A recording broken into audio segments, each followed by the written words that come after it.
নমস্কাৰ, আপোনালোকে চাই আছে অসম সংবাদ ২৪ ঘণ্টা। আজি আমি অসম সংবাদ ২৪ ঘণ্টাই আহি উপস্থিত হৈছোঁ শোণিতপুৰ জিলাৰ অন্তৰ্গত শিঙৰি আৰক্ষী চকী এলেকাৰ ঘোঁৰামাৰা গাঁৱত। আৰু এই ঘোঁৰামাৰা গাঁৱৰে এগৰাকী কিশোৰী বিগত ৩ দিন ধৰি নিৰুদ্দেশ হৈ আছে। আৰু কিশোৰীগৰাকী নিৰুদ্দেশ হোৱাৰে পৰা অঞ্চলজুৰি এতিয়া তীব্ৰ চাঞ্চল্যই বিৰাজ কৰিছে, কিয়নো কিশোৰীগৰাকী স্কুললৈ গৈছিল আৰু স্কুলৰ পৰা উভতি নাহিল।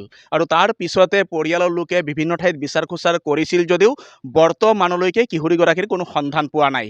আৰু ইয়াত আছে পৰিয়ালৰ লোক, আৰু আমি তেখেতলোকৰ পৰা কিছু কথা জনাৰ চেষ্টা কৰিম, যিহেতু কিশোৰীগৰাকী বিগত ৩ দিন ধৰি নিৰুদ্দেশ হৈ আছে। এই ঘোঁৰামাৰা গাঁৱৰে এগৰাকী কিশোৰী স্কুললৈ গৈছিল আৰু বিগত ৩ দিন ধৰি কিশোৰীগৰাকী নিৰুদ্দেশ হৈ আছে। কি ক'ব?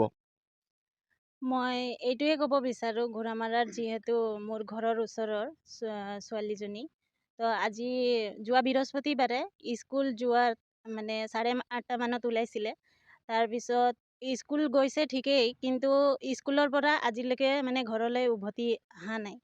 তো সেইটোৰ কাৰণে মই সকলো মানুহক এইটোৱে অনুৰোধ জনাব বিচাৰোঁ, যিহেতু আমাৰ ৰশ্মি ভূঞা য'তেই আছে বৰ্তমান এতিয়া, কোনটো জেগাত আছে নাজানো।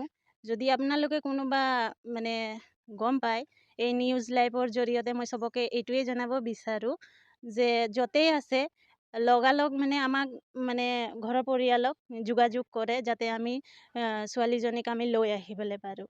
হয়, ইতিমধ্যে শুনিলে আজি গাঁওবাসীয়ে অনুৰোধ জনাইছে ৰাইজলৈ, যদি এই ৰশ্মি ভূঞা নামৰ কিশোৰীগৰাকীক ক'ৰবাত দেখিবলৈ পায় তেন্তে শিঙৰি আৰক্ষী চকীত নাইবা ঘোঁৰামাৰাৰ যি পৰিয়াল, এই পৰিয়ালৰ সৈতে যোগাযোগ কৰিবলৈ অনুৰোধ জনাইছে। আৰু কিশোৰীগৰাকী যিহেতু বিগত ৩ দিনৰ পূৰ্বে স্কুললৈ গৈছিল আৰু স্কুলৰ পৰা উভতি নাহিল নিজ গৃহলৈ, তাৰ পিছতে এতিয়া অঞ্চলজুৰি তীব্ৰ আতংকই বিৰাজ কৰিছে। আৰু পৰিয়ালৰ লোকে বিভিন্ন ঠাইত বিচাৰ খোচাৰ কৰিছে যদিও কোনো সম্ভেদ নাপালে কিশোৰীগৰাকীৰ। ইয়াতে আৰু স্থানীয় লোক আছে, আমি তেখেতলোকৰ পৰাও কিছু কথা জনাৰ চেষ্টা কৰিম। এগৰাকী কিশোৰী বিগত ৩ দিন ধৰি নিৰুদ্দেশ হৈ আছে, কি ক'ব? মই ৩ দিন ধৰি নিৰ্দেশ হৈ আছে। তাৰমানে সদায়তো মানে চাইকেলত যায়, সেইদিন মানে টমটমত গ'ল, ইয়াতে উঠিল টমটম, তাৰমানে স্কুল গ'ল তাৰমানে কিতাপ আনিবলৈ, কিতাপতো অহা নাই, ছোৱালীও অহা নাই, নিৰ্দেশ হৈ আছে আজি ৩ দিন হ'ল। আপোনালোকে আৰক্ষীক জনাইছে? আৰক্ষীক জনাইছোঁ আমি, চিঙৰিত আৰক্ষী আহিছিল, আজিও আহিছিল, একো খবৰ ওলাব পৰা নাই? একো খবৰ ল'ব পৰা নাই আৰক্ষী। হয়, ইতিমধ্যে শুনিলে তেখেতলোকে লগে লগে আৰক্ষীক অৱগত কৰিছিল যদিও কিন্তু বৰ্তমান আৰক্ষীয়েও কিশোৰীগৰাকীৰ কোনো সন্ধান ওলাবলৈ সক্ষম হোৱা নাই। আৰক্ষীয়ে চেষ্টা অব্যাহত ৰাখিছে যদিও চেষ্টা অব্যাহত ৰখাৰ পিছতো এতিয়ালৈকে কিশোৰীগৰাকীৰ কোনো সম্ভেদ পোৱা নাই। আৰু এই ঘোঁৰামাৰা গাঁৱৰ কিশোৰীগৰাকী নিৰুদ্দেশ হোৱাৰে পৰা অঞ্চলজুৰি তীব্ৰ চাঞ্চল্য বিৰাজ কৰিছে, আতংকই বিৰাজ কৰিছে, যিহেতু কিশোৰীগৰাকী স্কুললৈ ওলাই গৈছিল আৰু স্কুলৰ পৰা নিজ গৃহলৈ উভতি নাহিল। আৰু ইয়াতে আছে স্থানীয় গাঁও প্ৰধান, আমি তেখেতৰ পৰাও কিছু কথা জনাৰ চেষ্টা কৰিম। আপোনাৰ এলেকাৰে এগৰাকী কিশোৰী স্কুললৈ গৈছিল আৰু নিজ গৃহলৈ আৰু উভতি নাহিল, আজি ৩ দিন উকলি গ'ল, কি ক'ব? হয়, অতিকৈ দুখৰ বিষয়। এই যোৱা ২ এপ্ৰিল তাৰিখে ৰশ্মি ভূঞা নামৰ কিশোৰীগৰাকী স্কুললৈ যাম বুলি, কিতাপ আনিবলৈ যাম বুলি কৈ ঘৰৰ পৰা ওলাই গ'ল। তেওঁ ঘূৰি নহাত আমি গাঁৱৰ সমূহ ৰাইজে আমি মৰ্মান্বিত হয়তো চিন্তিত হৈছোঁ। মোৰ এটাই অনুৰোধ, এই ছোৱালীজনী য'তেই নাথাকক, কোনোবাই যদি কিবা অনুসন্ধান পায় তেখেতসকলে আমাৰ এই পৰিয়ালৰ মানুহৰ লগত কণ্টেক্ট নম্বৰত যোগাযোগ কৰিব, নতুবা ওচৰৰে আৰক্ষী থানাত যোগাযোগ কৰিবলৈ মই ৰাইজক আহ্বান জনাইছোঁ। হয়, ইতিমধ্যে শুনিলে স্থানীয় গাঁও প্ৰধান শিৱকান্ত টুডুৱে আহ্বান জনাইছে, যদি কোনো সদাশয় ব্যক্তিয়ে কিশোৰীগৰাকীক ক'ৰবাত দেখিবলৈ পায় তেন্তে লগে লগে আপোনালোকে ঢেকীয়াজুলি আৰক্ষী থানাৰ অধীনস্থ শিঙৰি আৰক্ষী চকীৰ সৈতে যোগাযোগ কৰক, অন্যথা এই ঘোঁৰামাৰীৰ যি পৰিয়াল, এই কিশোৰীৰ পৰিয়ালৰ সৈতে যোগাযোগ কৰক আৰু পৰিয়ালটোক কিশোৰীগৰাকী পোৱাৰ ক্ষেত্ৰত সহায় কৰক। আৰু ইয়াত বিভিন্নজন আছে, আৰু তেখেতলোকৰ পৰাও আমি চমুকে কিছু কথা জনাৰ চেষ্টা কৰিম। এগৰাকী কিশোৰী আজি ৩ দিন হৈ গ'ল নিৰুদ্দেশ হৈ আছে, কি ক'ব আজি?